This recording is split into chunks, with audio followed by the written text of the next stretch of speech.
We talk a lot about SF. We talk a lot about, say, his Razor, but it feels like more than anything, Lycan is Arteezy's hero. When I think of Lycan, I equate this with Arteezy, specifically in the mid lane, more so than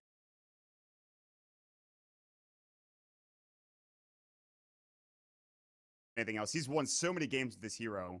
He's made it his living, essentially.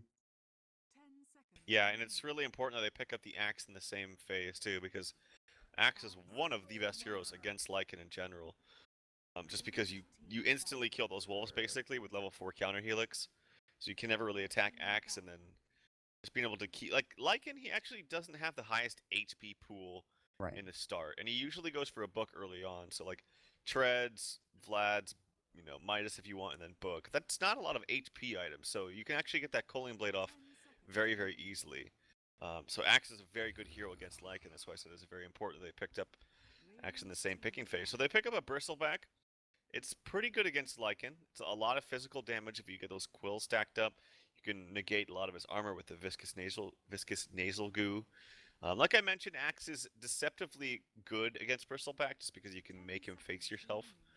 But they have some decent tools against Lycan early on, like Vengeful Spirit, negative armor, Bristleback, negative armor using physical damage. So, but Team Spirit could definitely strike with a very good duo here early on. Yeah, this feels like it's synergized as well. It's pretty good against the Bristleback, like you talked about, because of the taunt. Lycan can run away from the goo if he has Shapeshift up, which pretty early on in the game, it's not that 40-second cooldown at its third level, which is where it really thrives. But Lycan still, he has to be careful of the Quill Spray stacks, like you mentioned. Bristleback, though, this is what I was talking about. I feel like more teams probably start picking this hero up because of how well he was played by Secret at DAC and other teams as well. So Bristleback gets picked to the second pick. We'll have to see how it pans out for Hellraisers. They ban out the Queen of Pain as well, interestingly enough.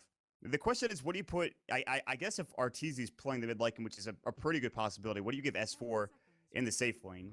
Yeah, he hasn't really been playing carries, been mostly playing kind of tempo controllers and ganky heroes and team fighting heroes. So I don't think Yeah, Magnus is another good pick, but we'll see if they can go for it again.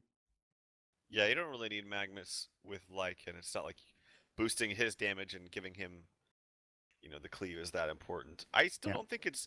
While Lycan will probably be play... Okay, they do go with the Enigma, so they really, really like that jungler option, even with the Yeah. Vengeful Spirit on the board. But I still don't think it's beside Secret to put Lycan in the safe lane for Arteezy if they really, really need to.